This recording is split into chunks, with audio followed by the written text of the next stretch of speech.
Le secteur du vélo électrique en 2022, c'est 750 000 vélos électriques vendus en France, 1,4 milliard, et un secteur qui a doublé en 3 ans. Donc déjà, ça pose un peu la dynamique du secteur, avec des perspectives très positives sur les prochaines années. Donc, entre guillemets, il y a de la place pour tout le monde.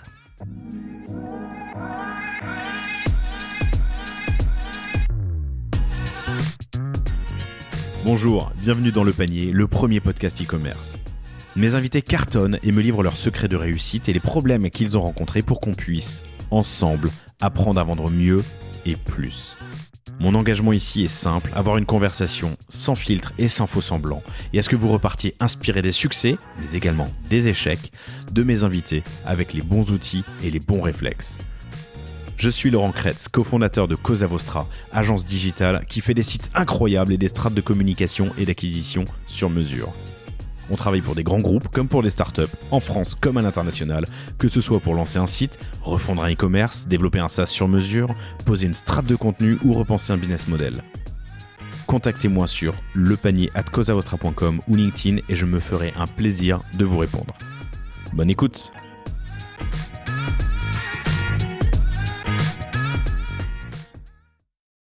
Salut à tous, très heureux de vous retrouver ce matin, puisque c'est le matin pour nous, pour un nouvel épisode du Panier. Je ne sais pas à quelle heure vous écouterez cet épisode, mais très heureux de vous retrouver et j'ai la grande joie de recevoir ce matin Amélie Guichenet, qui est la cofondatrice de Gaïa, les vélos, qu'on décrira dans un instant, avec Jacques Bonneville. Salut Amélie, ça va ?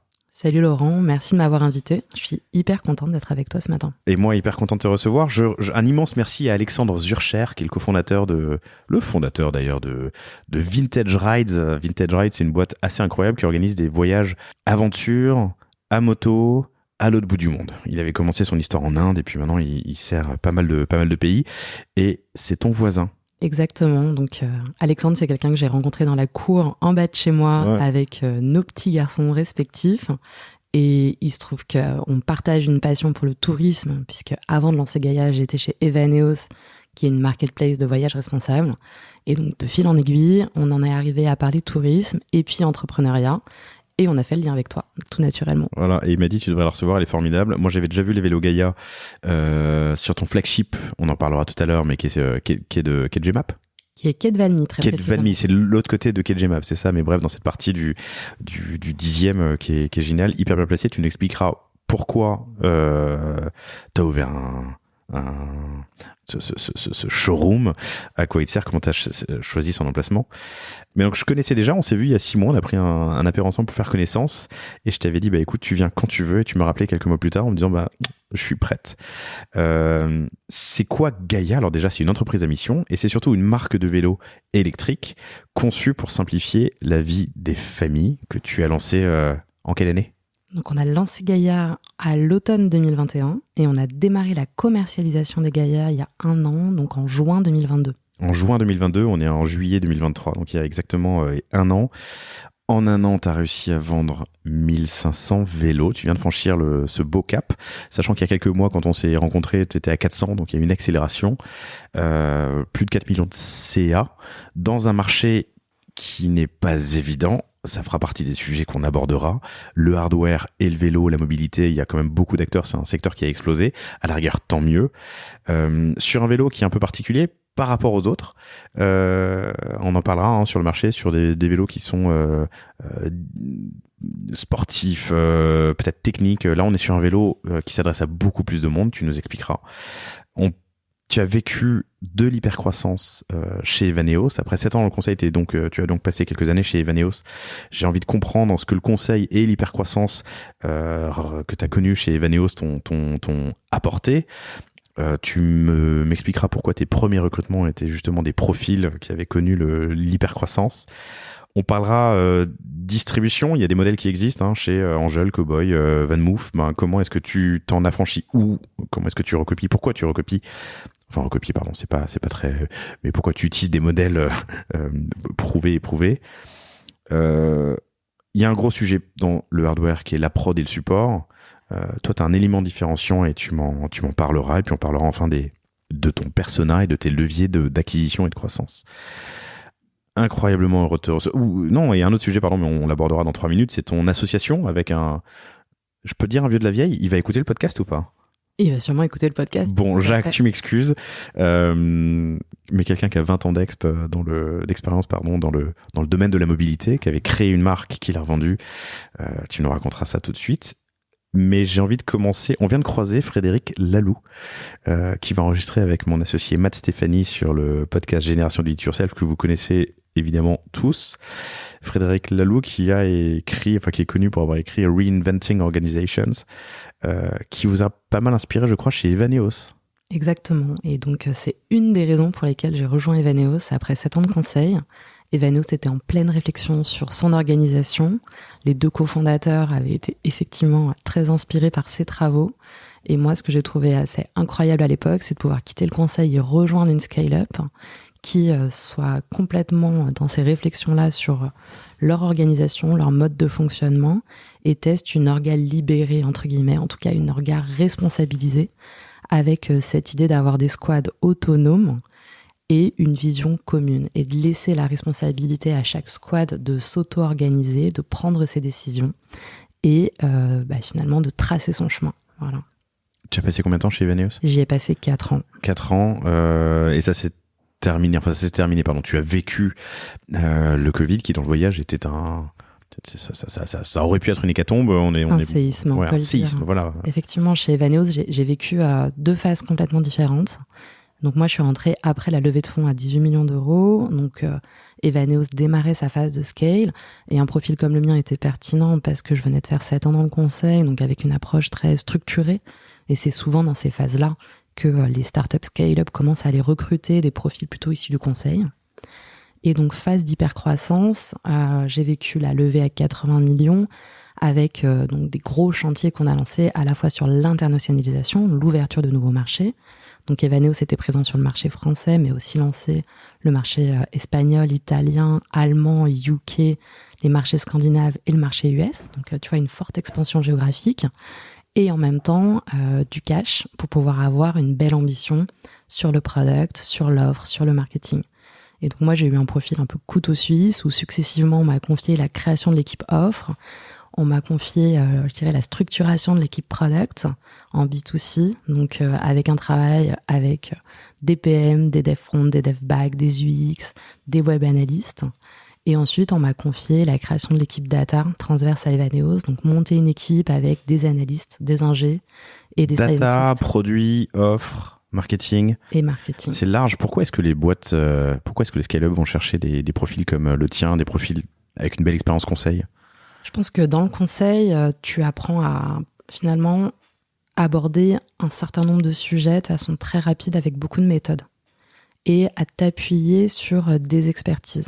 Et le gros avantage sur ces phases-là, où tu es sur des phases d'hypercroissance et de structuration, c'est qu'on a besoin d'avoir quelques profils comme ça qui mettent en musique plein de profils experts et plein de profils qui connaissent très bien l'exécution dans chacun des métiers pour structurer l'approche de tout le monde et faire travailler les gens ensemble pour pouvoir scaler. Et donc, moi, j'ai eu ce rôle-là, qui est finalement un rôle un peu de chef d'orchestre ou de mise en musique de plein de gens autour d'une vision qu'on a travaillée ensemble. Je suis loin d'être la seule à l'avoir posée sur chacun de mes sujets. Au contraire, je me suis appuyée sur des expertises qui étaient présentes. Mais ensemble, on a construit une vision sur chacun des strates opérationnelles sur lesquelles j'ai travaillé.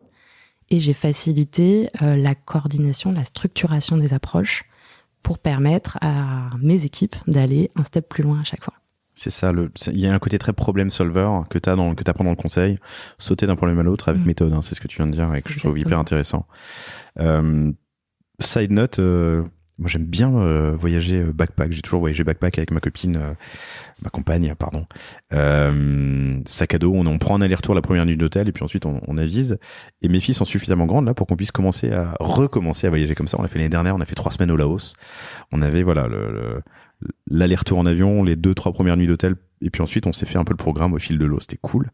Et cette année on part en Amérique centrale, on fait le Chiapas, on va qui est au Mexique, on va passer au Guatemala, qu'on a déjà fait il y a 20 ans mais qu'on va refaire avec les filles, ça va être drôle. Puis on va remonter doucement, peut-être un arrêt au Belize, bref. J'ai eu une année un peu chargée, et surtout c'est une charge quand même un peu mentale d'organiser en avance parce que faut quand même un peu réfléchir au trajet et tout ça. Et du coup, j'ai testé Evaneos avec une expérience incroyable. Alors, il y a plein d'autres agences qui existent. J'ai compris du coup que c'était un peu une marketplace d'agents locaux, mais j'ai eu une super expérience. Il y a eu des hauts et des bas, hein. J'imagine que cette deuxième phase dont tu parlais là, qui était le cataclysme, le raz-de-marée du Covid, a forcé à prendre des décisions un peu structurantes pour l'avenir. Exactement. Donc après ces 3 premières années chez Evaneos à gérer de l'hypercroissance, tout d'un coup arrive le Covid, début 2020, avec des signes précurseurs sur les destinations asiatiques qui commencent à ralentir de façon très majeure, et le marché italien. Evaneos était présent avec Evaneos.it sur le marché italien, et on se rend compte qu'on a le marché italien qui chute. Et ça a été les signes précurseurs de janvier, et après ça a été l'effet domino, avec un moment où on s'est retrouvé avec un moins 96% sur les ventes. Oh, c'est chaud. Une boîte à l'arrêt quasiment, grosse partie de l'équipe passée en chômage partiel, et quelques équipes qui sont toujours sur le front dans cette phase-là pour aller gérer les annulations, les reschedules des voyages et gérer les clients qui étaient à destination. Mais donc, en gros, dans cette phase-là, les seuls qui continuent vraiment, c'est ceux qui vont vraiment gérer, entre guillemets, la crise. Et tout le reste de l'équipe qui est passé, en tout cas, en activité réduite selon les besoins. Et on a commencé à travailler des plans de relance, des reforecasts, etc. Et on s'est retrouvé sur l'année 2020 avec, je dirais, de façon itérative, quasiment tous les 3 mois, notre worst case scénario qui devenait 3 mois plus tard notre best case scénario. Et tous les 3 mois, puisque c'est la nature aussi des entrepreneurs et des startups, on avait quelque chose de très optimiste, de se dire c'est bon. À la fin de la saison, là, en juin, juillet, ça va reprendre. Et puis, ça reprenait pas. Et puis septembre, non mais c'est bon, là, on va avoir passé cette phase. Septembre, ça va reprendre. Puis en fait, tu te rends compte que septembre, ça ne reprend pas. On se reprend un deuxième confinement, etc. Et donc, au fur et à mesure, tes scénarios, qui étaient des scénarios de reprise, finalement, sont trop optimistes. Et ton worst case devient ton best case. C'est ça, exactement. Donc, en parallèle, masse salariale de plus de 200 personnes, il y a des enjeux qui se posent, tu vois. Quand tes ventes sont à moins 96%, tu es sur une activité qui est hyper réduite. Et donc, en parallèle de ces plans de relance, moi, j'étais membre du COMEX. Donc, on a travaillé collectivement sur une restructuration de l'équipe. Ça a commencé par la fermeture du marché US, ensuite une RCC, donc un plan de départ volontaire. Et moi, je suis partie fin 2020 avec un PSE. Et j'ai quitté Evaneos, du coup, fin 2020, avec ce PSE. Et c'est ça qui a été finalement l'effet déclencheur pour démarrer ma nouvelle vie d'entrepreneur. Conseil, voyage dans une startup en hypercroissance pour arriver à du hardware et des vélos. Raconte-moi pourquoi, comment, qu'est-ce qui t'a... Donc, du coup, début 2021... Alors, en plus de tout ça, je suis maman d'un petit garçon qui s'appelle Léo, qui a 9 mois. En 2021 9 mois en janvier 2021, exactement. Donc, il est né en plein Covid, en mars 2020, Léo. Et je me dis, qu'est-ce que je vais faire maintenant ? Tout simplement. T'as quel âge à ce moment-là ? À ce moment-là, je dois avoir dans les 35 ans, quelque chose comme ça. Je m'étais toujours juré que si j'avais un PSE un jour dans ma vie, je lancerais ma boîte. C'était un truc dont j'avais envie depuis mon adolescence. Et là, je me dis, c'est le bon moment. Enfin, je peux plus reculer, je peux plus trouver de mauvaises excuses. J'ai quelque part une forme de sécurité. C'est quand même le gros avantage de partir dans ces conditions-là. Le marché est un peu sans dessus dessous parce que on passe notre temps à être en reconfinement, déconfinement, etc. Je me vois pas repartir tout de suite en scale-up, refaire la même chose, en plus en prise de poste en distanciel. Et donc je me dis, allez, c'est le bon moment. Donc à ce moment-là, je me donne 9 mois. Et je me dis, je me donne 9 mois pour trouver un projet, une équipe et un mode de financement. Ça a été le point de départ de la réflexion. Je me mets en freelance et je me donne l'opportunité de rencontrer des gens, des entrepreneurs, des fonds d'investissement aussi, des podcasteurs. J'écoute beaucoup de choses, je fais énormément de rencontres pour pouvoir m'inspirer et me donner finalement l'impulsion pour la suite. Et j'ai aussi une phase d'introspection qui démarre, tu vois, jeune maman, conscience écologique qui s'affûte aussi au fur et à mesure, recherche de sens. Et je me dis, monter une boîte, c'est chouette, mais monter une boîte dans quoi ? Et je viens chercher un peu au fond de moi-même, dans cette phase d'introspection. Je me dis qu'il y a 3 choses qui sont importantes pour moi. Le premier, c'est d'avoir de l'impact ici et maintenant, dans la ville dans laquelle Léo grandit. Tu vois, j'ai pas mal d'amis qui ont quitté Paris à cette phase-là et qui se sont dit, on va aller chercher un cadre de vie plus simple, plus safe, plus apaisé, parce que Paris ne nous offre plus ça. Et moi, je me suis dit, en fait, je suis liée à Paris, mais en plus, j'ai grandi à Paris, mon mari travaille à Paris et n'a pas l'opportunité de bouger comme ça. Donc, cette option-là n'est pas une option. Donc, comment est-ce que je peux avoir de l'impact ici ? Ça, c'était un des éléments de réflexion. Le deuxième élément de réflexion, c'est comment est-ce qu'on peut simplifier le quotidien ? Je pense qu'on a tous des vies où on vit à 200 à l'heure. Alors, quand tu découvres la parentalité, tu te rends compte que ça va encore plus vite et qu'après ta première journée, tu as une deuxième journée. Et moi, j'ai toujours été hyper admirative de solutions comme Doctolib, par exemple, qui t'apportent vraiment une solution pratique. Et je me suis dit, quitte à lancer quelque chose sur le marché, je veux que ça simplifie la vie des gens. Dans un côté très quotidien. Et le troisième élément, c'est plutôt par rapport à mon background, ma personnalité.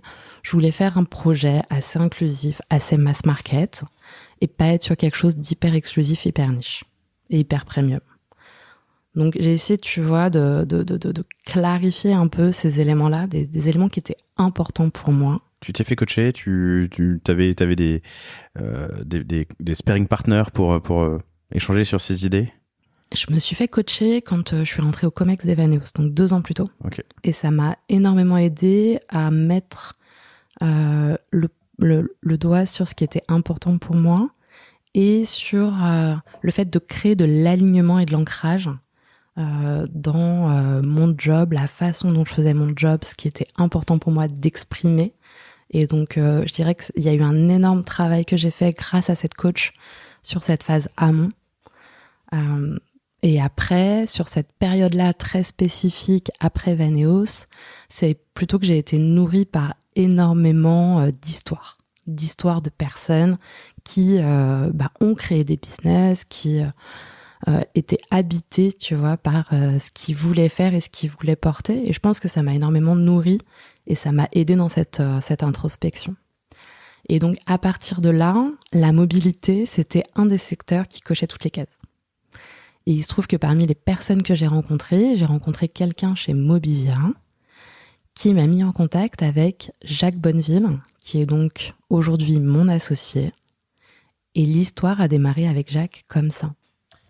T'avais déjà en tête la mobilité, t'as rencontré quelqu'un de chez Mobivia. Mobivia, c'est quoi ? Alors Mobivia, c'est un acteur français qui a des marques comme Noroto ou Midas, donc qui est un des leaders dans la distribution de solutions de réparation pour les voitures. Et Mobivia, by the way, a une branche d'investissement qui s'appelle VID, qui est un fonds d'investissement qui est spécialisé dans les nouvelles mobilités et qui est aussi l'accélérateur de la brique mobilité, donc le Move Lab à Station F. Et donc je rencontre quelqu'un chez Mobivia qui me met en contact avec Jacques. Avec Jacques, donc pour présenter Jacques déjà, Jacques c'est quelqu'un qui a quelques années, quelques kilomètres de plus au compteur que moi. C'est quelqu'un qui vient de fêter ses 63 ans, qui a une expérience incroyable dans le secteur de la mobilité parce qu'il a démarré ses classes dans l'automobile. L'automobile dans notre secteur, c'est le state of the art en termes de technique et approche industrielle. Et ensuite, il a migré vers les nouvelles mobilités en lançant une marque de vélo électrique qui était précurseur, qui s'appelait Matra, en la revendant. Et donc Matra, ça faisait quasiment 20 millions d'euros de CA en 2015, ce qui était ce qui lui permettait d'être du coup leader sur ce marché qui était naissant. Et ensuite, il a monté l'activité cycle électrique de Peugeot Scooter. Donc quelqu'un qui a travaillé à la fois dans le vélo électrique, dans les scooters électriques, et qui a une approche de visionnaire avec une capacité à sentir les tendances et à trouver des solutions out of the box dans différents secteurs. Et donc c'est comme ça que ça a démarré. Ok, est-ce que donc Mobivia a investi, on peut le dire déjà, chez Gaïa. Est-ce que ça fait partie des conditions ? Associe-toi avec Jacques Donc, dans quel cadre s'est fait ce mix-là? Alors en fait, ça faisait pas partie des conditions, ça a été une mise en relation. Ouais. Et ce qui fonctionne bien dans notre binôme, c'est que du coup, moi, je venais avec une approche très marketing, digital, business dans les nouvelles façons de faire, on va dire. Et Jacques arrivait avec une expertise technique, industrielle et un énorme réseau. Et donc, ce qui s'est passé, c'est qu'en fait, on a commencé à travailler tous les deux sur le projet. On a fait un cadrage, on va dire... Strat, exactement. Ouais. On a créé 2 protos. On a fait tester les protos. J'ai créé un faux site e-commerce. J'en aurais un peu honte aujourd'hui en regardant à quoi il ressemblait, mais à l'époque, ça faisait le job. J'ai mis un peu de Facebook Ads. Ça m'a permis de tester l'attraction. Et note à part, donc en gros, sur une cible, notamment femmes 35 ans, tu vois, j'avais des CTR à 10 points. Truc complètement dingue. Et donc, on arrive avec les retours utilisateurs sur les protos, les feedbacks de ce funnel d'acquisition qu'on a testé, finalement de la traction de l'offre en grandeur réelle, en pitch, début de l'automne 2021 auprès de Mobivia. Et on vient pitcher le projet auprès du comité d'investissement de Mobivia à l'automne 2021 avec Jacques, avec tous ces enseignements-là, en leur disant on y va ensemble, oui, non. C'est génial, j'adore cette histoire. Je voudrais remonter sur pas mal de points. Déjà, là, tu es sur fonds propres. Alors, jusqu'à cet investissement, jusqu'à l'automne 2021, exactement, c'est ça? En fait, sur fonds propres de toi et Jacques. De moi Jacques et toi. C'est ça. Combien ça vous a coûté cette phase? On a mis, nous deux en tout, on a mis 40 000 € à 2 dans la boîte. À 2, 20 000 chacun. Ou en tout cas 40 000 en tout. Le site web, tu l'as fait toi-même. Ouais. Un brouillon, bon Shopify, un bon Shopify pour lancer un bon Canva une campagne. T'as mis combien en achat média? J'ai mis 1 200 €. C'est suffisant pour avoir des premiers insights en tout cas. 1 200 €, j'ai eu 400 réservations d'essais en ligne. Et pour faire la réservation d'essai, mes users devaient passer par un formulaire de 8-10 pages. Parce que j'en profitais pour faire une espèce d'étude conso, tu vois, live. Ok, donc, hyper intéressant. 3 € le lead, avec un lead qui passait par 9 étapes et réservait in fine l'essai. Ok, c'est intéressant. Donc potentiellement, moins d'étapes égale plus de leads et donc ton CAC baisse. Et le reste du budget, du coup, c'est sur le proto? Proto, exactement. Alors, comment tu fais un proto de vélo? Alors là, il faut le dessiner, c'est la magie, tu vois, d'être avec quelqu'un comme Jacques. Ouais. Parce que lui, il avait déjà tout le réseau, il avait les partenaires, il avait il avait toujours les contacts, il faisait du consulting les années précédentes. Donc, il avait encore ces liens qui étaient proches. Et donc, ce qu'on fait à l'époque, c'est une bonne étude de marché. Déjà pour comprendre comment se positionnent les acteurs du marché, sur quel type de produit, comment est-ce qu'ils se différencient. Et là, on se rend compte qu'il y a une forme un peu d'océan rouge sur le marché du vélo électrique. C'est quoi un océan rouge? Un océan rouge, c'est pas un océan bleu, du coup. C'est pas un océan bleu, c'est beaucoup de marques qui font des choses très très très similaires et qui sont en compétition directe avec finalement peu d'éléments de différenciation. Et on se rend compte qu'il y a énormément de marques qui sont du coup sur un segment un peu premium dans le vélo électrique, qui font des vélos, ce qu'on appelle en 26-28 pouces, donc avec un look un peu normal de ce que vous voyez classiquement, et qui se différencient de façon marginale sur le look un peu, et puis des niveaux de puissance de moteur ou des choses comme ça. Ça, c'est un des premiers éléments qu'on constate. Deuxième élément qu'on constate, c'est que globalement, c'est un marché qui est hyper complexe à appréhender. Quand tu n'as pas de vélo électrique, tu rentres dans ce marché-là, il y a plein de marques. On te parle en pouces, en newton-mètres, en kilowattheures. Et donc pour le néophyte, c'est un enfer à appréhender. Et on regarde différentes cibles clients et on se rend compte que finalement, pour un usage quotidien, intensif et polyvalent, qui est la réalité des familles urbaines, on a soit une offre très entrée de gamme, mais qui ne fait pas forcément le job, soit une offre très premium, mais où la différenciation produit, elle est davantage portée sur de la technicité de composants que vraiment sur une logique de bénéfice utilisateur dans ton usage, dans la globalité de ton usage, tu vois. Et à partir de là, nous, on s'est dit, on veut créer notre océan bleu, on va pas partir sur un vélo qui a un look classique et on va essayer de lancer un produit qui lui-même est un levier pour créer son segment. Et on va travailler l'offre tout autour. Donc, ça va de ton expérience client amont, ton modèle de distribution, à ton expérience client aval. Donc voilà, ça a été le début de l'approche. Et donc, en parallèle, on a interrogé une 50aine de users pour comprendre quels étaient les freins, quelles étaient les motivations. Très vite, tu te rends compte que les premiers sujets qui sortent, ça va être des sujets autour du confort et de la sécurité. Ça, c'est vraiment les éléments clés. Et de la polyvalence. Parce que la réalité, c'est que tu pars le matin, potentiellement tu as 2 enfants à déposer. Ensuite, donc qui dit 1 ou 2 enfants dit 1 ou 2 cartables, plus potentiellement ton ordi, ton sac à main. Donc déjà, tu es assez chargé quand tu pars. Ah, c'est une camionnette. Exactement. Un minibus. Ensuite, tu pars au boulot, tu n'as absolument pas envie d'arriver transpirant le matin quand tu vas au travail. Tu as besoin d'être dans des bonnes conditions, donc tu as besoin d'un vélo qui t'accompagne là-dedans. Et tu vas pouvoir avoir aussi envie d'aller faire des courses le week-end ou des choses comme ça et d'avoir une capacité de portage d'objets en plus de tes personnes. Et tu vois, moi, en analysant le marché, je me suis rendu compte qu'il y avait finalement pas beaucoup de produits qui étaient abordables, qui permettaient de répondre à ce besoin-là. Le deuxième élément qui est clé, c'est la sécurité. Plein de gens me disent qu'ils ont peur de se lancer à vélo en ville. C'est 57% des femmes, je crois que 48% des hommes. Donc on a tous appris à faire du vélo, mais pour autant faire du vélo, se lancer à vélo en ville, il y a un énorme frein. Et ce frein, il est exponentiel quand en plus tu envisages d'emmener avec toi des enfants. Et donc on a travaillé ce sujet de la sécurité active, de la sécurité à bord, avec des éléments qu'on est allé chercher dans d'autres secteurs. Ça commence par la géométrie du vélo, avec un vélo qui a une géométrie plus proche de celle d'une mobilette ou d'un scooter, avec un barycentre assez bas. Tu vois, un vélo qui a des petits pneus, des plus bas que la moyenne, qui va lui conférer beaucoup de maniabilité, beaucoup de stabilité. Un grand phare qui vient du scooter, qui fait que tu es vraiment vu et que tu éclaires vraiment. Des clignots, pareil, qui sont vraiment des clignots de scooter. Parce qu'en fait, on se rend compte que tu as la majorité des gens qui te disent « mais moi, je lâche pas le guidon pour indiquer ma direction ». Et encore moins quand j'ai du monde derrière avec des enfants et du poids. Donc à partir de là, ils n'indiquent pas s'ils vont à droite ou à gauche et ils veulent pas lâcher le guidon parce qu'ils veulent pas lâcher un frein surtout. Donc le clignot apparaît comme une solution. Et donc on est allé à travailler pas mal d'éléments comme ça. Et le dernier élément qui est clé, c'est la peur du vol.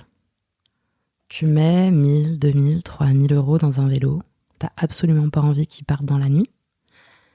Sur Paris, on est à 500 vols de vélos déclarés par mois. Donc il y en a sûrement beaucoup plus.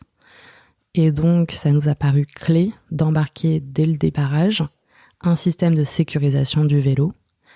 Et donc, c'est ce qu'on a mis en place. Donc, on a un système de sécurisation du vélo à distance. Tu peux l'activer ou le désactiver via ton application mobile Gaia. Et si quelqu'un essaye de te voler le vélo, il va sonner à 105 décibels et l'assistance électrique va être bloquée. Et donc, tu vois, tous ces éléments-là, on les a vraiment construits avec Jacques, dans un contexte où moi je passais beaucoup de temps avec les users pour aller collecter leurs motivations, leurs freins, leurs attentes, donc aller collecter de l'insight. Et on se réunissait avec Jacques, je lui disais bon bah voilà, sur tel sujet, moi voilà ce que je comprends des attentes clients. Qu'est-ce que tu peux trouver comme solution innovante pour répondre à ces enjeux-là? Et Jacques, fort de ses expériences dans plein de secteurs, il arrivait avec des solutions techniques issues de différents secteurs. Donc tu vois, typiquement, notre composant qui permet d'activer les clignots, c'est un composant qui vient de l'univers du scoot. Notre composant qui permet de démarrer le vélo sans avoir à pédaler et d'être tout de suite stable du coup quand tu as du poids derrière, c'est un composant qui vient de la trottinette. Et donc Jacques a eu cette capacité à s'extraire en fait des habitudes de l'industrie du vélo, où comme dans toute industrie, on fait ce qu'on a toujours fait. Il y a un peu ce côté, non, on va pas faire ça comme ça parce qu'on a toujours fait comme ça. Et lui, il a eu cette capacité à challenger le statu quo, à aller faire de la veille dans d'autres secteurs pour venir aller chercher des éléments qui répondaient aux attentes clients, mais qui soient pas des solutions stricto sensu du secteur. Ok. Donc tu arrives au final avec un espèce de cahier des charges que tu donnes à un partenaire en Chine, Asiatique, pardon. exactement. Et comment tu choisis ce partenaire? Est-ce qu'on peut faire la même chose en France? Est-ce que ça coûterait le double? Pourquoi la Chine et comment tu choisis ton partenaire? Alors, de façon assez simple, c'est quelqu'un que Jacques connaissait déjà et avec qui il avait déjà travaillé. Voilà. It's not about what you do, it's about who you know. C'est pas ce que vous faites, c'est qui vous connaissez qui compte. Exactement. Et donc, ça nous a permis d'aller très vite avec un partenaire qu'il connaissait déjà depuis des années. Donc, il avait cette espèce de relation un peu privilégiée qui nous a permis d'aller très vite. Si on avait voulu faire ça dans l'état de l'art avec un bureau d'études français, ça nous aurait pris beaucoup plus de temps. Et surtout, en fait, on avait parlé avec des acteurs et notamment des assembleurs français. Et eux n'avaient pas la capacité, puisqu'on était en phase de boom du vélo, de prendre la prod après. On est en 2021. Moi qui fais du vélo depuis très longtemps à Paris, j'ai vu les pistes cyclables se remplir du jour au lendemain. J'ai vu aussi les marques arriver. On a parlé t'as donné quelques exemples tout à l'heure, mais en vrai j'ai l'impression qu'il y a une nouvelle marque toutes les semaines sur le secteur de la mobilité. Comment tu appréhendes ça? Est-ce que donc tu l'as dit, c'est un océan rouge tout à l'heure, mais c'est aussi un océan où, comme dit, chaque semaine, chaque mois, je sais pas, il y a 1 ou 2 nouveaux acteurs qui font parler d'eux. Comment vous l'appréhendez? Comment ça intègre votre mix? Effectivement, c'est un secteur où il y a énormément d'acteurs, mais c'est aussi un secteur en hypercroissance. Donc, pour reposer quelques chiffres, le secteur du vélo électrique en 2022, c'est 750 000 vélos électriques vendus en France, 1,4 milliard, et un secteur qui a doublé en 3 ans. Donc déjà, ça pose un peu la dynamique du secteur, avec des perspectives très positives sur les prochaines années. Donc, entre guillemets, il y a de la place pour tout le monde. Ça, c'est le premier élément. Le deuxième élément, c'est un contexte effectivement de lancement de marque dans un secteur où il y a beaucoup de monde. Et donc, ça drive des enjeux en termes marketing qui sont assez clés. Premier élément, c'est de créer une marque forte. Sinon, tu ne sors pas du lot. Le deuxième élément, c'est d'avoir finalement un axe et un propos qui soit assez ancré. Parce que sinon, finalement, tu as un positionnement un peu mou et on ne sait pas trop ce que tu fais. Donc ça a été le deuxième élément. Et nous, en termes d'approche, on a fait le choix de lancer en D2C. Alors effectivement, comme d'autres marques, et notamment je sais que tu as accueilli Cowboy, mais il faut savoir que des marques comme Cowboy, comme VanMoof, comme Angel, ça reste epsilonesque sur le marché du vélo électrique. Aujourd'hui, le marché du vélo électrique, c'est un marché qui, à 75%, est commercialisé par des détaillants. Donc, ce sont des marques qui passent par des revendeurs et ces revendeurs commercialisent en multimarque ou en monomarque. Et on a à peu près 20% du marché qui est porté par les multisports. Donc, quand on parle des multisports, c'est Decathlon, Intersport, excuse-moi. 20% du marché seulement? Ouais. J'aurais imaginé, mais beaucoup plus. Non, parce que ces marques-là se sont lancées un peu tardivement sur le vélo électrique de ville. Pardon, le marché du vélo électrique. Oui. Quand tu me disais 750 000 vélos, c'est... Électrique. Ouais, c'est que sur l'électrique, là. Et donc, finalement... Et seulement 20% chez Decat & Co. Exactement. Ok, Decat qui a lancé un vélo long tail. Un vélo long tail que j'ai acheté quelques mois avant de découvrir Gaïa. Alors, j'ai eu la chance d'essayer le Gaïa d'Amélie il y a quelques mois. J'ai un peu regretté mon achat, mais je me permets de le dire, même si j'adore mon vélo. J'aime beaucoup le style et il est effectivement incroyablement confortable. Et moi, je fais une utilisation très mixte, donc je suis exactement dans le cas d'usage que tu as tout à l'heure. Je dépose mes enfants à l'école, puis je vais jusqu'au boulot, puis je fais 3 réunions en ville, pardon, c'est un truc de provincial, ça, mais dans Paris où je dois me déplacer, je rentre chez moi, et puis le soir, on va peut-être faire un petit tour en vélo ou des courses avec des sachets derrière, des sacs derrière. Donc c'est vraiment cet usage mixte. Et pourquoi je disais ça? Bon, je me reflète bien dans le personnage dans l'usage en tout cas que tu décris tout à l'heure. Mais si vous êtes en train de vous poser la question, allez essayer le Gaïa. Il va en bien. Et en plus, il est sympa et j'en vois de plus en plus. Je me faisais la réflexion, j'en vois 2-3 par jour en ce moment. Alors, tu m'as dit que vous avez vendu 1500 vélos. Exactement. Vous venez de franchir la barre, dont les 2 tiers à Paris, c'est ça? C'est ça, on en a vendu 1000 Gaïa qui se baladent dans la nature. Là. Alors, on a 1000 Gaïa qui ont été livrés à date. Les 500 prochains seront livrés dans les prochaines semaines. Okay. Et sur les 1000 vélos, on en a à peu près les 2 tiers sur Paris. Donc, on doit être à 750 sur Paris, région parisienne. Le reste, sur le reste de la France. Et quand je dis le reste de la France, ça va de Roubaix à Saint-Jean-de-Luz. Mobivia te fait ton intro auprès de Jacques. Vous vous rencontrez une première fois. Comment est-ce que vous tombez amoureux? On prend un café au but de Chaumont. C'était un moment un peu... je pense que je m'en souviendrai longtemps. C'était un moment un peu hors du temps. Et puis on discute de choses et d'autres. Et puis on commence à travailler ensemble. Parce qu'en fait, je pense que c'est là, tu vois, c'est ton reality check, quoi. Est-ce qu'on arrive à bosser ensemble? Est-ce qu'on est complémentaire dans la valeur que tu apportes? Donc il y avait une envie commune qui est venue assez rapidement de se relancer. Alors toi, de te lancer sur un truc, tu nous as expliqué tout à l'heure les raisons, ce que tu as mis dans ton tamis pour faire ton choix. Mais lui, ça fait 20 ans qu'il y est, ou 30, je sais plus, bref. Il a créé Matra, il a lancé il a lancé Matra, il a créé le vélo électrique ou les scooters électriques, de Peugeot. Il avait envie d'y retourner? En fait, je pense que Jacques, ça faisait quelques années qu'il était consultant externe. Il avait envie de remettre les mains dans le cambouis, mais dans la chaîne, quoi. Il avait envie de mettre en application ses idées. Okay. Je pense que tu connais bien le métier de consultant, tu donnes des conseils, tu passes des recommandations, mais parfois les marques, les acteurs prennent ou ne prennent pas. Et lui, il était plein de bonnes idées, et il avait qu'une envie, c'était de les concrétiser. Comment est-ce que vous vous répartissiez le capital? Tu peux me répondre? Au démarrage, on a démarré à 50-50, tout simplement. Ok. Au démarrage, avant la levée de fonds qui est intervenue du coup à l'automne 2021. Exactement. Vous avez le proto, un faux site web, des insights et de la data, puisque tu as fait des campagnes d'acquisition, des insights et de la data, vous levez des fonds et commence l'aventure industrielle et du coup l'aventure de vente aussi. Raconte-moi comment est-ce que vous avez fait ce premier batch de 400 vélos, si je dis pas de bêtises, en pré-vente, c'est ça? Exactement. Donc en gros, tu vois, automne 2021, ça se confirme. On pose les statuts, on crée la boîte. On a notre premier financement pour démarrer. Donc la première tranche que Mobivia, via sa branche d'investissement via ID, a mis dans Gaïa. Et là, on commence à dérouler l'opérationnel. Parce que le plan, finalement, on l'avait écrit avant la levée.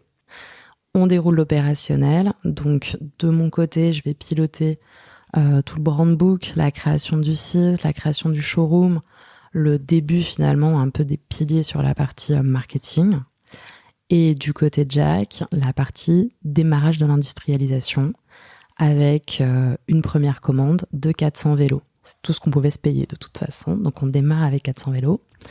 Et donc ça, qui n'était pas encore précommandé. Qui n'était pas encore précommandé, exactement. C'était notre POC. Et c'était un peu ça le deal avec Mobivia, c'était de dire on vous donne un premier ticket pour faire votre proof of concept, voir si vous avez votre market fit ou pas. Et à partir de là, on se reparle.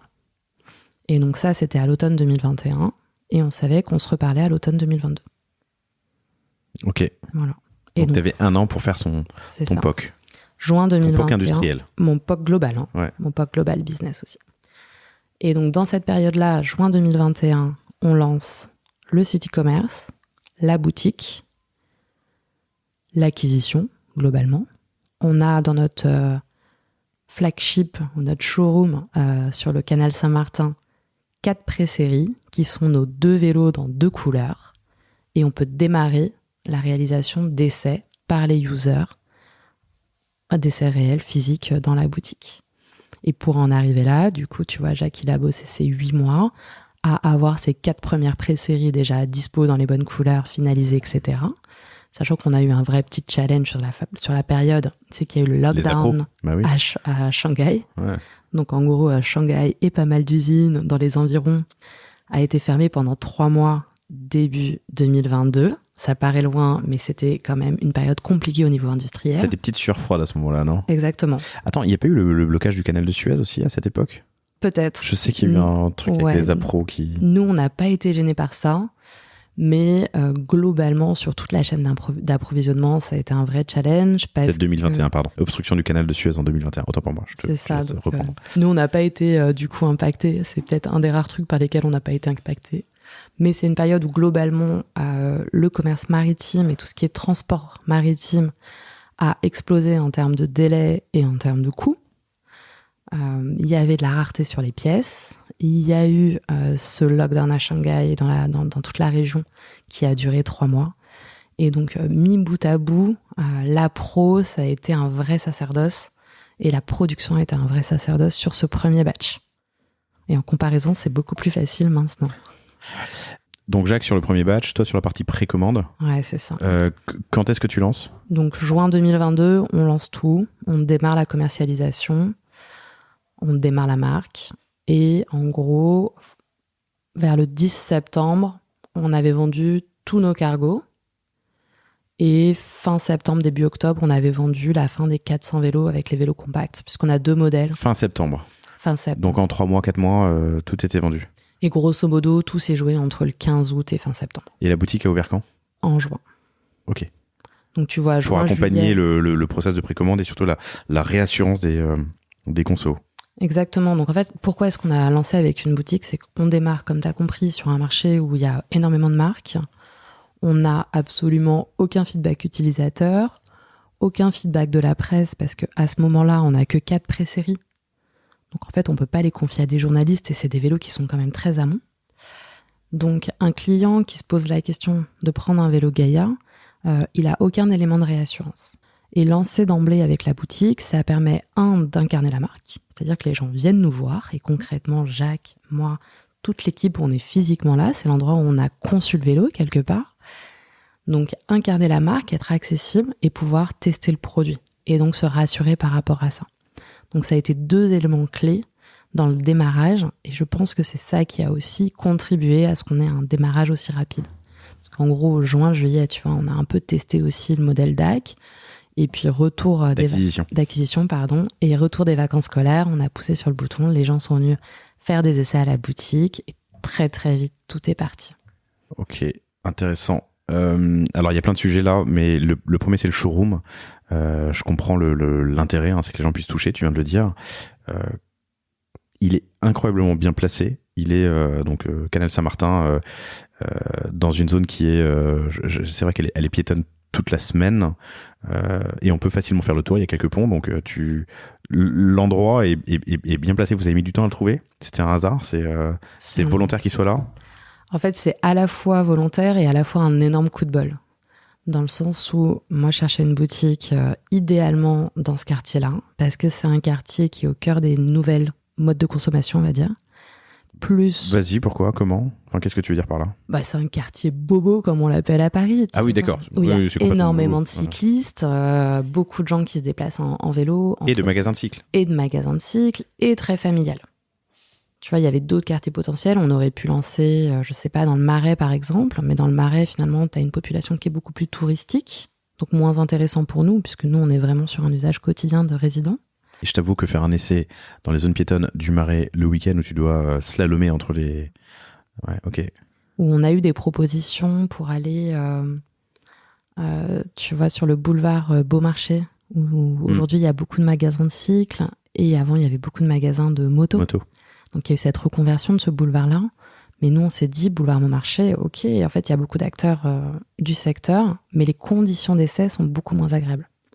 Et donc, cet endroit sur le canal Saint-Martin, c'est un endroit qui est à la fois très, très safe, puisque c'est complètement piétonnier. Donc, on a une 30aine de familles qui viennent globalement tous les week-ends tester le vélo. Ils viennent avec les enfants, on met les casques à chacun, et bim, ça part, ils font le tour du canal avec le vélo. Et dans 98% des cas, tout le monde revient avec le sourire jusqu'aux oreilles. Le vélo est adopté par les enfants et ça déroule. Et en même temps, c'est aussi un quartier où les gens viennent le week-end se balader. Tu vois ? Donc ça nous permet en fait d'avoir une notoriété un peu spontanée grâce à cette présence physique dans un lieu qui est un lieu de balade des Parisiens, tout simplement. Est-ce que tu prévois d'autres boutiques, d'autres showrooms ? Pas pour l'instant, mais on se posera probablement la question dans les prochaines années pour d'autres villes. Ok. Juin 2021, 22. Donc la boutique ouvre. Les précommandes, tu les fais sur Shopify ? Exactement. Donc nous, on a un site e-commerce qu'on a mis sur Shopify. On a fait un peu de custom pour avoir un configurateur en ligne. Ouais, je vous invite à aller sur... Donc c'est gaia.bike, B-I-K-E, et Gaia. Pourquoi Gaia ? Alors Gaia, il y a plusieurs éléments. En fait, on cherchait déjà un nom de marque qui soit à portée mixte, puisque le vélo, c'est un marché où les codes sont assez masculins, et on voulait un nom de marque qui soit pas technique. Ça, c'était un des premiers éléments. Le deuxième élément, c'est qu'on voulait un nom de marque qui soit simple et qui puisse s'internationaliser.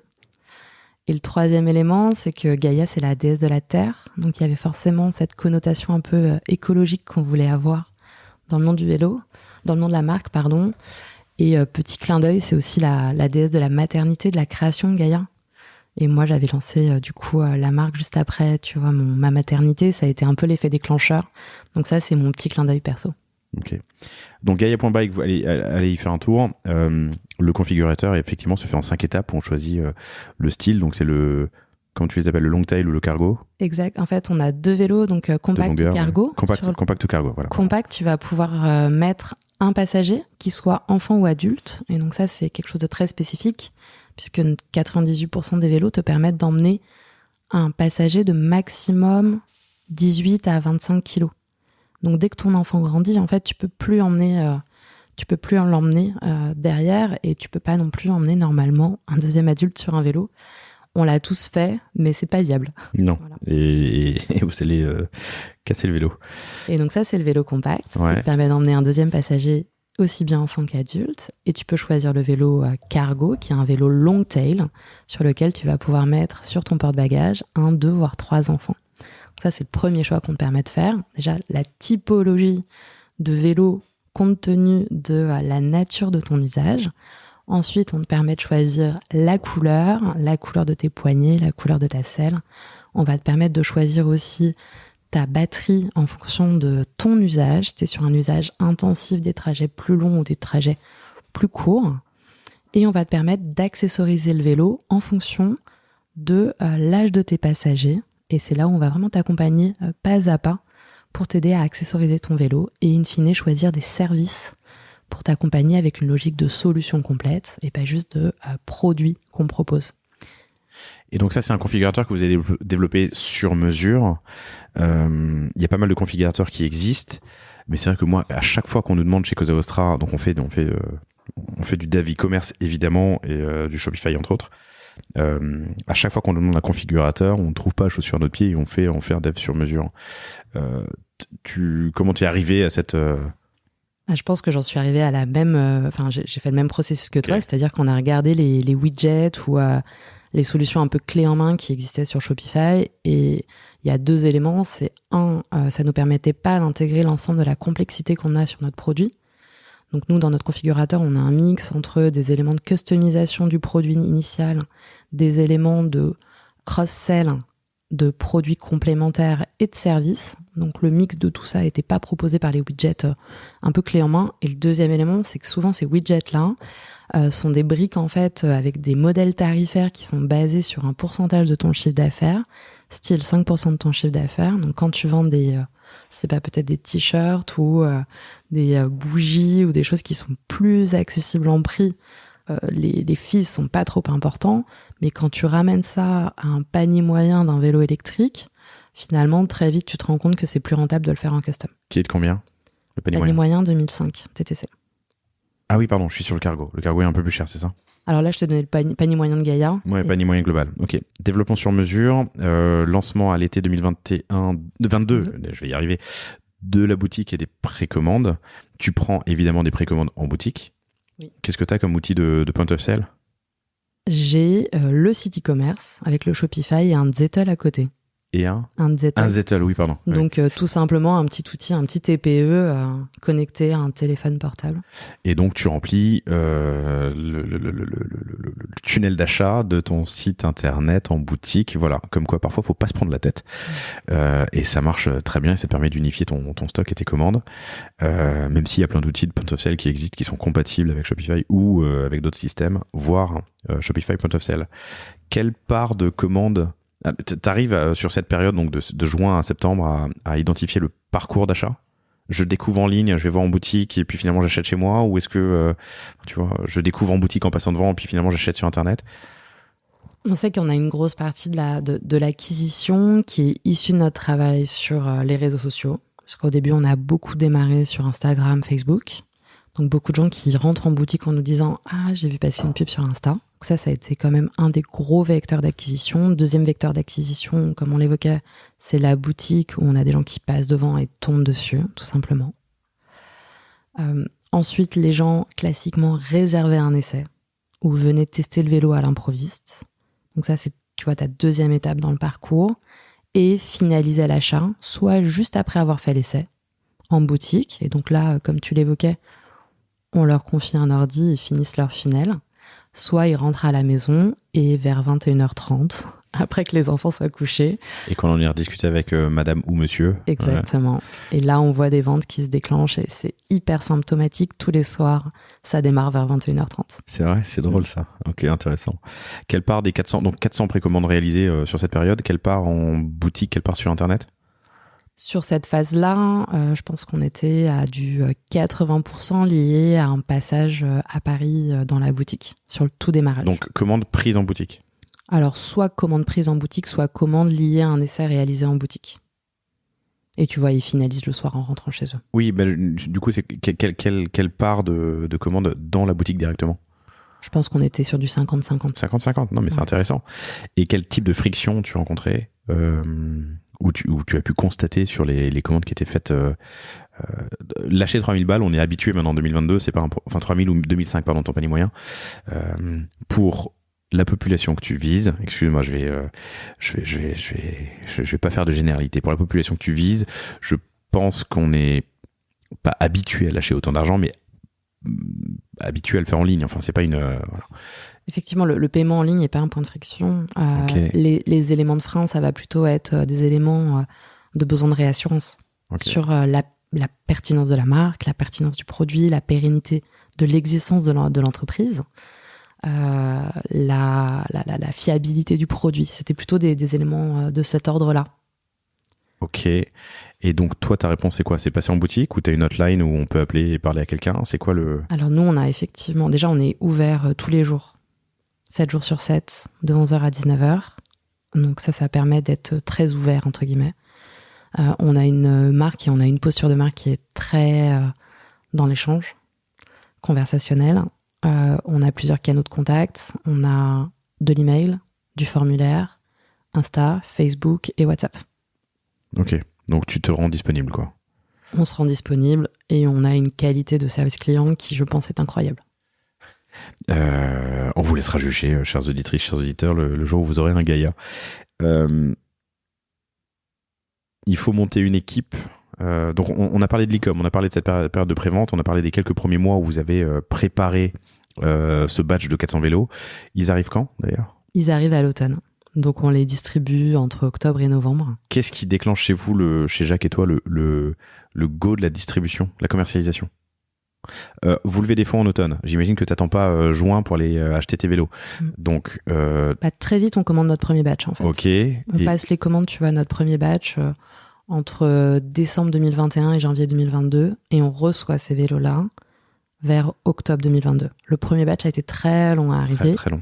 Notamment pour les raisons que j'évoquais, tu vois, avec le lockdown à Shanghai, les problèmes au niveau maritime, etc. Alors, qu'est-ce que vous avez attendu ? Quel a été le trigger pour ouvrir la boutique, ouvrir le e-com, ouvrir les préventes ? Il nous a fallu nos 4 premières pré-séries. Parce qu'en fait, il nous fallait du coup 4 vélos, tu vois, qui sont en fait nos premiers samples, quoi.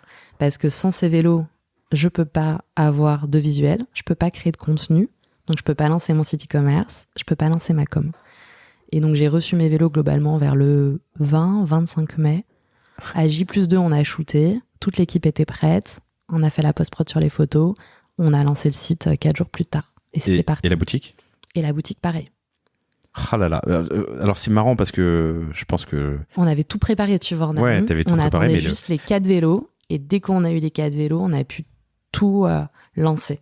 Je vous recommande, chers auditrices, chers auditeurs, si vous ne l'avez pas encore fait, la série spéciale Retail, avec plein d'épisodes passionnants. Et il y a un épisode avec Émilien Foiret de Cabaya, qui vient de revendre d'ailleurs. On est en début juillet, là. Enfin, qui vient de revendre, pardon. Cabaya il y a une prise de participation majoritaire qui a été faite, je ne veux pas dire de conneries. Où en gros, trouver un emplacement A+, retail, ça se fait pas du jour au lendemain. Ton site, tu l'ouvres quand tu veux. Tes précommandes et ton shooting, tu les fais quand tu veux. Ta boutique, c'est un coup de chance, même s'il y a beaucoup de préparation, j'imagine, mais quelle était... Alors la cet boutique, endroit disponible. C'est vrai que je t'ai pas raconté l'histoire là-dessus. En fait, au tout démarrage, moi j'ai jamais fait de retail dans ma vie pro avant Gaïa. Et donc, en septembre, avant de pitcher, de faire ma levée de fonds, tu vois, je fais un business plan, comme tout entrepreneur. Et là, je me retrouve avec une ligne, c'est coût d'une boutique. Aucune idée de combien coûte un loyer d'une boutique sur Paris. Et donc, je tape sur Google, Pop-up Store Paris. Je prends le premier lien, j'appelle pour avoir une idée de pricing. J'échange avec, la boîte qui propose ces pop-up. Et là, mon interlocutrice me dit, écoute, au mois de mars, j'ai une boutique qui se libère sur le canal Saint-Martin. Donc moi, le mois de mars, c'était parfait parce que ça me laissait le temps de faire mes travaux et de lancer. Si tu veux, je te la fais visiter. Je fais, banco. C'est exactement le quartier que je ciblais, comme on en a parlé tout à l'heure. Et là, on voit la boutique. Donc en fait, c'est l'ancienne boutique Sandro, pour ceux qui connaissent un peu le quartier, juste à côté des 3 boutiques colorées d'Antoine et Lily, sur une zone, comme on l'a évoqué, 100% piétonne. On voit le lieu, 20 mètres linéaires de vitrine, un truc magnifique. Tout de suite, on se projette. Une partie plus vente, un espace plutôt atelier pour avoir ce côté réparation dont on peut avoir besoin. Et avec Jacques, on a vu d'autres endroits, mais une fois que tu as un coup de cœur comme ça, tu peux plus revenir en arrière. Et donc, concrètement, mars, on récupère les clés de la boutique, on fait des travaux, on prépare tout, et quand nos vélos arrivent en mai, on les met dans la boutique et c'est parti. Et pour l'anecdote, c'est une ancienne boutique Sandro, donc tu as un espace de vente et derrière, tu as des espaces de stockage, des cabines d'essayage. Oui, de stockage de t-shirts ou de vestes, tu mets pas des vélos, quoi. Tu mets pas des vélos, mais l'équipe, on a démarré, on était tous dans l'arrière-boutique. Ah oui, d'accord. Et on a mis des bureaux, on avait 8 personnes dans l'arrière-boutique, on a joué à Tetris dans les cabines d'essayage. C'est dans le stock Sandro ok. Alors ça reste quand même une histoire, enfin, la chance, ça se provoque.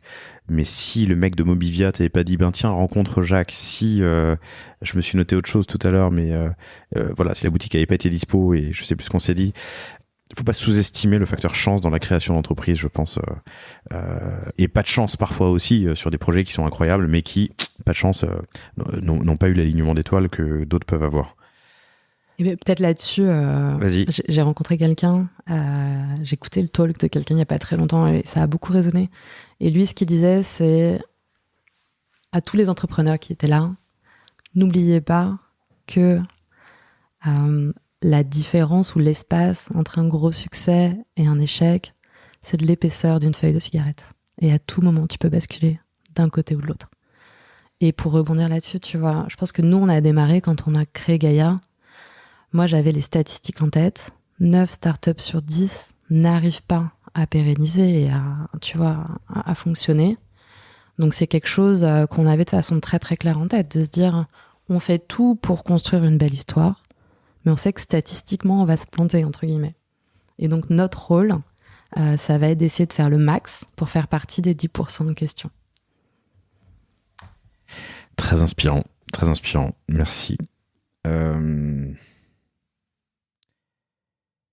Showroom, e-com, tu me raconteras dans 2 secondes ton déploiement en France, mais en parallèle de la précommande, de trouver la boutique, de lancer l'e-com, de faire ton shooting et de cette période de vente, il a fallu monter une équipe parce que vous n'allez pas faire tout ça juste Jacques et toi. Tu viens du conseil, tu viens d'Evaneos où il y a eu de l'hypercroissance, là tu vas lancer une aventure industrielle et plus dans le service ou dans le travel, c'est du service aussi d'une certaine manière. Quel type de profil tu recrutes ? Donc sur le démarrage, j'ai fait quelque chose qui est peut-être un tout petit peu atypique dans l'écosystème, c'est que j'ai recruté 2 profils issus du scale. Alors moi-même, je venais du scale, j'avais jamais fait d'amorçage et j'ai recruté 2 bras droits, notamment sur la partie business. Mathieu, qui est quelqu'un qui avait vécu l'hypercroissance de La Fourchette The Fork, et notamment sur les métiers du marketing, donc qui a pris le rôle sur le marketing. Et Lucie, qui est quelqu'un qui était chez Verton, le cabinet de conseil où j'étais, qui m'a suivi chez Evaneos et qui a quitté Evaneos pour me rejoindre. Et elle a pris tous les sujets liés à l'expérience client et les ops B2C. Donc, elle a repris le flambeau sur le site e-commerce, l'app mobile, le showroom et les services à distance. Donc 2 piliers qui sont des gens très mindés, phase de structuration. Et donc tous les 3 côtés sur le volet business, j'ai envie de dire, on n'avait jamais expérimenté ce que c'est qu'amorcer une start-up. Je pense qu'on a du bon sens et on s'est dit on va tenter. Comment tu les incentives ? Salaire, BSPC. Ok. Je t'ai coupé ? Globalement, peut-être juste pour finir sur ce sujet-là, c'était un parti pris de se dire si on démarre comme ça, moi je me suis dit si je démarre avec des profils qui sont capables de structurer l'approche, ça permettra de lever des points de friction que parfois les startups rencontrent un peu plus tard. Et pour avoir rejoint Evaneos quand l'équipe était de 80 personnes, tu vois, vous avez fait cette phase d'amorçage. Souvent en startup, tu démarres avec des profils très experts sur des métiers, mais sans cette vision de structuration transversale. Et donc, moi, le parti pris, ça a été de me dire, je préfère prendre des profils qui sont capables de structurer dès le début et de faire travailler ensemble ou de s'appuyer sur des expertises très pointues. Et donc, je pense que ça a été un des éléments qui a permis d'aller aussi vite, de déployer aussi vite et de poser des briques de structure dès le démarrage de Gaïa pour qu'on puisse avoir une accélération assez conséquente. Et ce qu'on est en train de vivre cet été, en termes d'accélération, je pense que ça n'aurait pas été possible si on n'avait pas eu des profils dans l'équipe capables de structurer l'approche, automatiser des briques sur ces derniers mois. Ouais, prévoir et limiter les frictions que tu vas rencontrer dans ta croissance. Exactement. Hyper intéressant. Et dernier point sur cette première année, tu fais une levée avec Mobivia que tu clôt en octobre, à l'automne 2021, mais qui a été released, comme on dit, débloqué par palier. Par palier. Quelle était dans les grandes lignes, c'était quoi le cadre de ces paliers, les objectifs, les KPI à atteindre, enfin tu vois. Très simple en fait. Les éléments déclencheurs. On a eu un premier ticket vraiment à l'amorçage, donc quand on a présenté le proto, le concept, les premiers metrics, et ensuite à l'issue du fameux proof of concept, donc ces 400 premiers vélos, on avait un point de passage qui était un point de passage de go no go, est-ce qu'on continue ou pas, tout simplement. Donc ça nous a mis un peu la pression quand même. Et eux nous ont dit, on remet un ticket à ce moment-là. Et le point de passage, il était quoi ? Il était sur quoi ? Il était sur le market fit. Donc la vente de ces 400 vélos ? Exactement. Mais il y avait tu peux les vendre en 10 ans, tu peux les vendre en 1 an, tu peux les vendre en remisé, non remisé.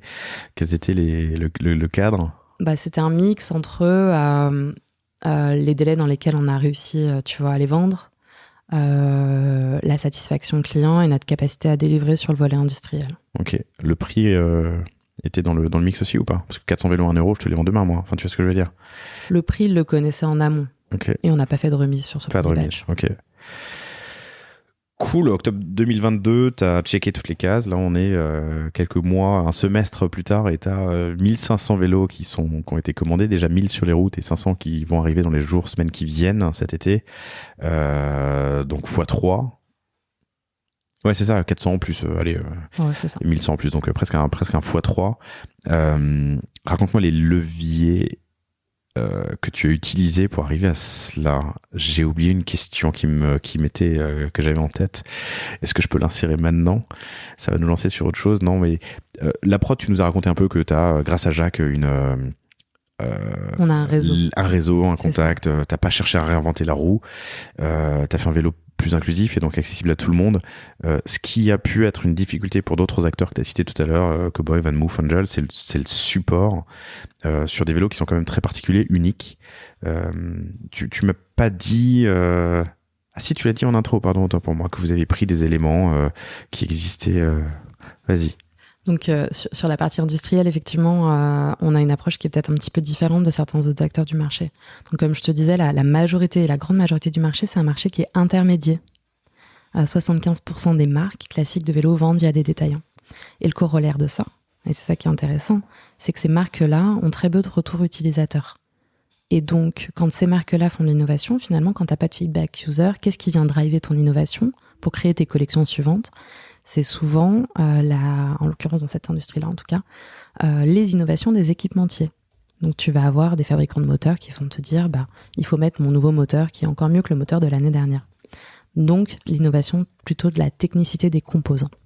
Et donc nous, par rapport à ça, notre spécificité, comme des marques comme Angel et Cowboy, mais on reste peu nombreux sur ce marché-là à avoir cette approche, on est en D2C, donc on a beaucoup de feedback utilisateur. Et ça nous permet d'itérer de façon très rapide sur le vélo. Et sur la partie industrielle, c'est vraiment ça, tu vois, je pense, notre élément de différenciation sur la façon de faire les choses, c'est qu'on a essayé de dupliquer des approches que moi j'avais connues dans le web, d'itération par batch très rapide, basées sur les feedback users, et entre les pré-séries, ces fameux premiers vélos qu'on a présentés à nos clients en juin 2022 et ceux qu'on livre aujourd'hui, on a déjà fait 4 itérations de version. Donc tu vois, on est sur une logique vraiment d'amélioration continue. Et ça, c'est grâce à l'agilité de mon équipe industrielle et prod. Et Jacques arrive à impulser ça. On fait des commandes par batch et à chaque batch, on se dit qu'il faut forcément qu'on améliore les choses. Et par rapport à d'autres marques, effectivement, comme Cowboy, Angel, qui sont des marques qui ont pris un challenge qui est énorme de se dire on va redesigner chaque pièce du vélo. Mais le corollaire, c'est que derrière, il n'y a que eux qui sont capables de faire la maintenance. Nous, on a eu un parti pris qui est peut-être plus pragmatique, moins ambitieux aussi en R&D, qui était de se dire on va partir sur des composants qui sont des composants éprouvés, que n'importe quel réparateur sait réparer. Donc, tu vois, si tu dois intervenir sur des freins de Gaïa ou sur un dérailleur d'un Gaïa, n'importe quel réparateur dans le coin de ta rue saura faire. Et l'idée derrière ça, c'était vraiment de se dire, on veut avoir un vélo qui soit réparable par le plus grand nombre, simple à réparer. Et en ce moment, on travaille même toute une série de contenus vidéo avec des tutos pour que nos clients puissent faire eux-mêmes les réglages et les réparations. Ok, compris. Allez, je referme la parenthèse et je te relance sur tes leviers d'activation pour faire x3 en l'espace d'un an. Mais peut-être que tu peux commencer par me décrire ton persona, à qui on vend, pour bien comprendre comment est-ce qu'on lui parle. Donc, on a axé le positionnement de Gaïa sur les familles urbaines. Ça, c'est notre persona cœur de cible. Famille urbaine, donc concrètement un parent avec des enfants. Donc, parents avec un enfant, 2 enfants, 3 enfants, qui doit faire des trajets quotidiens en ville de moins de 15 km à l'aller. On est plutôt sur des trajets courts du quotidien. Donc ça, c'est notre persona cœur de cible, quelqu'un qui habite en ville ou en périurbain. Voilà. Persona cible. Persona secondaire, une cible de clients qui font du report modal, qui viennent de l'univers de la moto ou du scooter en ville. Et ce qu'on a constaté sur ces dernières années, c'est que tu avais un report modal du scooter thermique notamment vers le vélo électrique pour plein de raisons. Globalement, aujourd'hui, quand tu roules notamment sur Paris et dans pas mal de centres-villes, en scoot, tu payes ton assurance, tu payes l'essence, t'es bloqué à 30 km/h alors que les voies cyclables, t'es à 25, donc honnêtement, tu vas plus vite à vélo. Et puis, soyons honnêtes, c'est chiant de rouler en 2 roues motorisées à Paris. Les voies sont de plus en plus fines, ça bouchonne. Enfin, tu vas pas plus vite que les voitures parfois, quoi. Clairement, on a perdu ce côté très fluide du scoot. Et le dernier élément qui a été la cerise sur le gâteau, c'est l'évolution du coût du stationnement pour les scooters thermiques.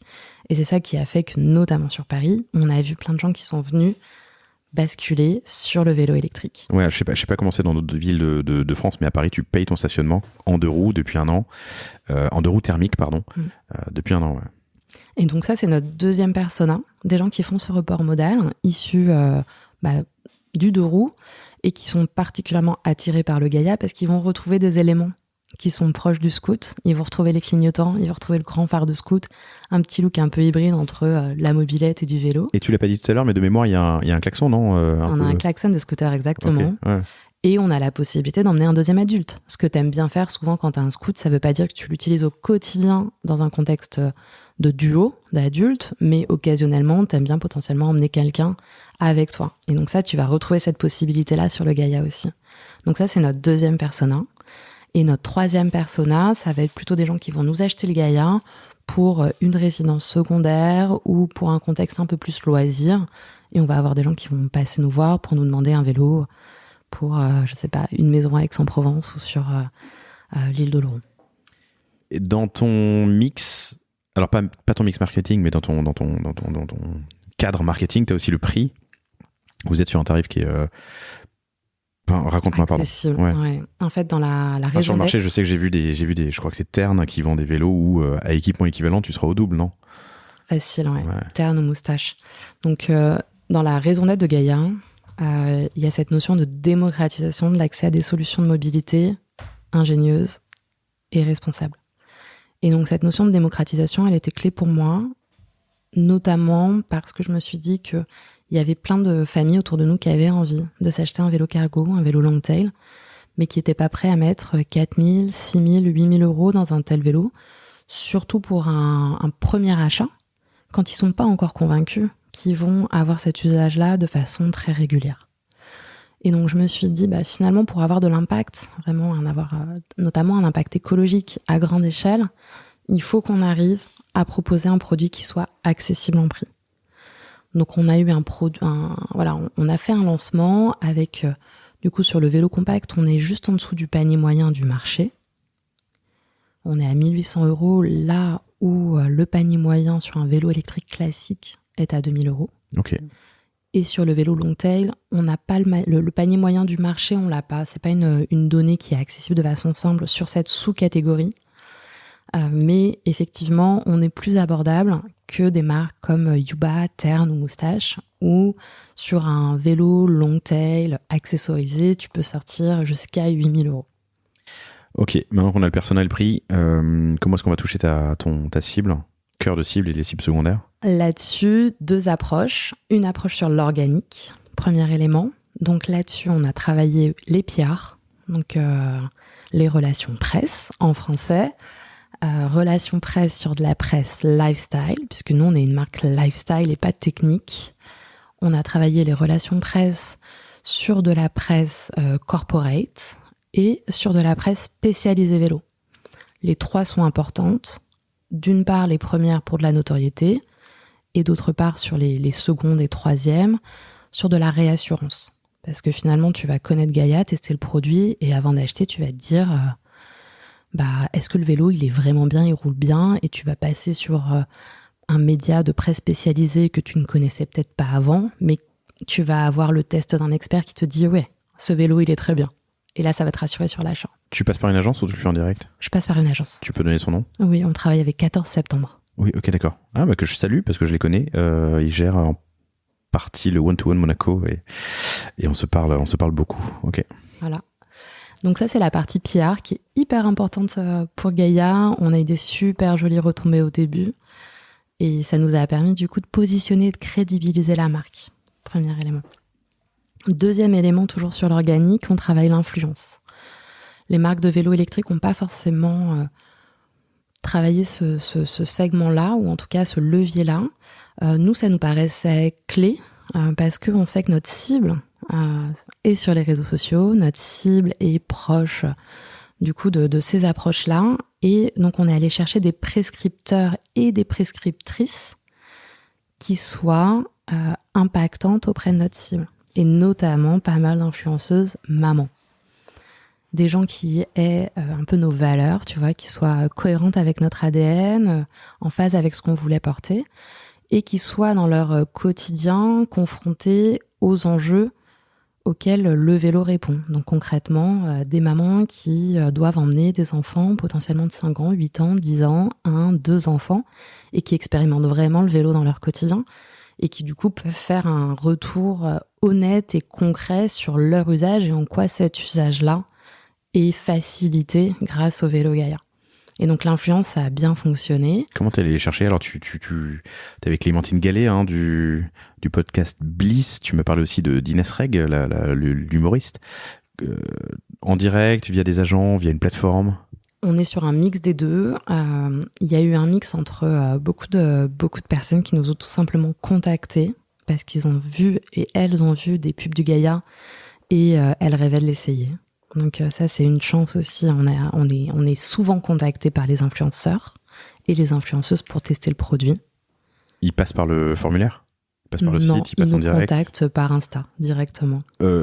Insta de Gaïa. Exactement. Mais alors, ça veut dire quand même que tu as quelqu'un chez toi, ou toi, qui a un œil sur toutes les résas d'essais qui passent, en disant, attention, Clémentine Gallet, on la connaît. Tu vas passer ce nom, tu dis, attends. Ouais.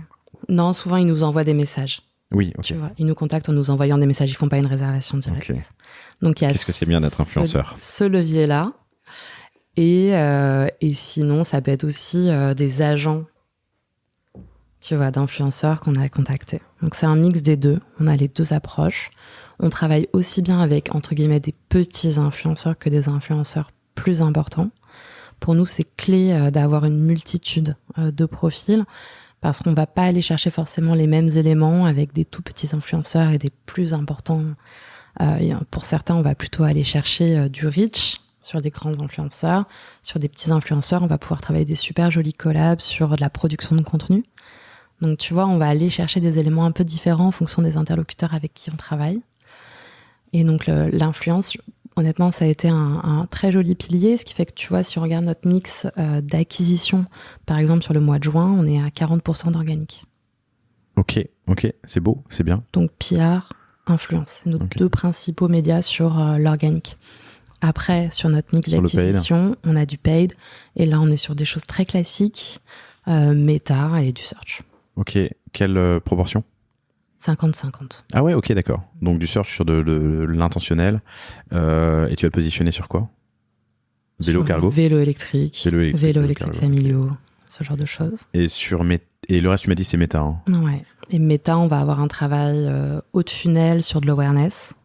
Et ensuite, on va faire du retargeting pour aller travailler plus des bénéfices utilisateurs et de la conversion de fin de funnel. En interne ou via une agence ? Un mix des deux. Un mix des deux, ouais. Ok. Donc on a Mathieu que j'ai recruté, qui connaît très très bien ces sujets-là et qui s'appuie sur quelques freelances. Freelance, pas agence, c'est différent. Freelance. Ok, compris. Notamment pour avoir un peu un effet miroir, pouvoir discuter, être challengé sur ces approches. Je comprends le mix. Ça marche, c'est cool, 40% d'organique sur le dernier mois ? Sur le dernier mois. Là, je te donne l'exemple du c'est impressionnant. 750 000 vélos électriques vendus l'année dernière en France. Vous en avez vendu 1500. Je connais pas les chiffres. Tu les connais de la concurrence qui en dit aussi. Comment tu veux faire pour en vendre 15 000 ou 150 000 ? Continuer sur l'approche qu'on a eue. Tu vois, en allant un peu plus loin. Ça, c'est un premier élément. Deuxième élément, c'est sur le modèle de distribution. Donc aujourd'hui, comme on l'a évoqué, on a le magasin sur Paris, on a le site e-commerce, mais on a aussi des indépendants qui sont des ambassadeurs de Gaïa à Bordeaux, à Lyon, à Nantes, demain à Strasbourg, à Toulouse.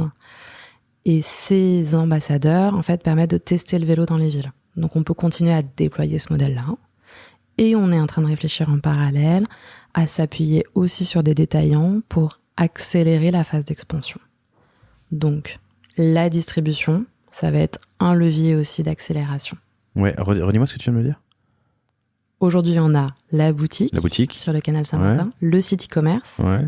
On a des indépendants qui sont des freelances qui font tester les vélos à Nantes, à Bordeaux, à Lyon et demain à Strasbourg et à Toulouse. Ok. Donc ça nous permet de faire tester le vélo en province et dans d'autres villes. Sur quel modèle de rémunération ? Sur un modèle de rémunération à l'heure, avec une prime sur la vente, à la perf. Donc un modèle mixte, temps passé, plus incentive. Une carotte, incentive. Ouais, okay. Voilà. Et on réfléchit sur la suite. On va se donner l'opportunité de tester aussi un modèle. On passerait par des détaillants en complément sur certaines zones. D'accord, je n'avais pas ça en tête. En France, et qui plus est à l'international. Aujourd'hui, on a des commandes on a des demandes quasiment hebdomadaires de gens qui sont en Belgique, en Suisse, au Danemark. On en a eu en Finlande il y a quelques temps. Et donc, on se pose la question de comment est-ce qu'on va aller adresser les marchés limitrophes dès 2024. Et après, pour moi, le troisième pilier de la croissance, ça va être nos clients. Et c'est ce qu'on commence à travailler aussi de façon un peu plus active. Donc, tu vois, là, on a livré 1000 vélos. Déjà, il fallait qu'on passe ce cap, qu'on s'assure que la satisfaction client soit au rendez-vous. On a fait un premier sondage sur le premier lot. On avait 98% de clients satisfaits ou très satisfaits. Donc, dans ces 98%, je crois que tu en avais la moitié qui ont répondu avec une note de 9 à 10. Donc ça nous a rassurés sur le fait qu'il y ait un bon accueil du produit. Et donc, le troisième élément sur lequel il faut qu'on bosse, c'est la prescription. C'est le post-achat. Et donc, pour moi, ça, c'est le troisième pilier, tu vois, de la croissance. Cool, on se fait un catch-up dans un an pour que tu me racontes comment ça a marché. Et comment tu le finances, tout ça ? Est-ce que vous êtes rentable ? J'imagine que vous êtes en phase d'investissement, donc non, mais... Non, on n'est pas rentable pour l'instant. L'objectif, c'est d'être break-even en 2024 ou 2025. Ok. Donc, on y travaille. On va avoir besoin de se refinancer, donc on va ouvrir un deuxième tour de table dans les prochains mois. Ok, formidable. Passionnant. Et tu nous as en plus préparé un code à moins 50% pour, pour le vélo. Non, c'est passionnant. J'ai encore une ou deux questions, mais on sort un peu du cadre. En tout cas, voilà. Allez essayer, allez regarder Gaia.bike pour voir l'expérience et le parcours qui est vraiment intéressant, surtout sur la partie, surtout en tout, mais aussi sur la partie configurateur. Si vous êtes à Paris, allez faire un tour en boutique pour bien voir les synergies qu'il peut y avoir entre le i et le brick and mortar. Et puis félicitations, moi je suis un fan de vélo et je suis un fan de cargo et je trouve l'expérience et l'aventure hyper intéressante et surtout votre angle d'accessibilité, d'inclusion, de mixité et puis de créer un vélo qu'on peut réparer chez soi. Je trouve ça vraiment intéressant et différenciant. Et justement mixité, inclusivité, tu viens du service où il y a c'est totalement empirique, mais un bon ratio rapport homme-femme, voire peut-être une surreprésentation des femmes. Tu as passé ensuite un peu de temps en start-up, hyper croissance, où là c'est quand même un milieu de mecs, soyons honnêtes. Malheureusement, hein, voilà. Sur le e-com, il y a quand même, je trouve, une belle représentation de fondatrice versus fondateur. Et là, tu es dans l'Indus, qui est un milieu où voilà, les femmes sont peut-être sous-représentées. Ça fait partie de tes valeurs et tes enjeux, non ? C'est quelque chose qui est important pour moi. Ouais. Effectivement, dans le secteur du conseil, c'est un secteur qui est très mixte. En tout cas, dans le cabinet dans lequel j'étais, c'était très très mixte. Et le sujet de la mixité n'était pas un sujet. Ensuite, quand j'ai basculé chez Evaneos, donc boîte du Next 40, grosse culture tech, on a été confronté à ces sujets-là. Comment est-ce qu'on fait pour recruter des femmes chez les devs ? Tu vois, ça a été un vrai sujet. Et je suis très fière d'avoir contribué à recruter la première développeuse d'Evaneos. Je te jure que le jour où on a signé, on était comme des fous. On se disait qu'on avait relevé un défi incroyable.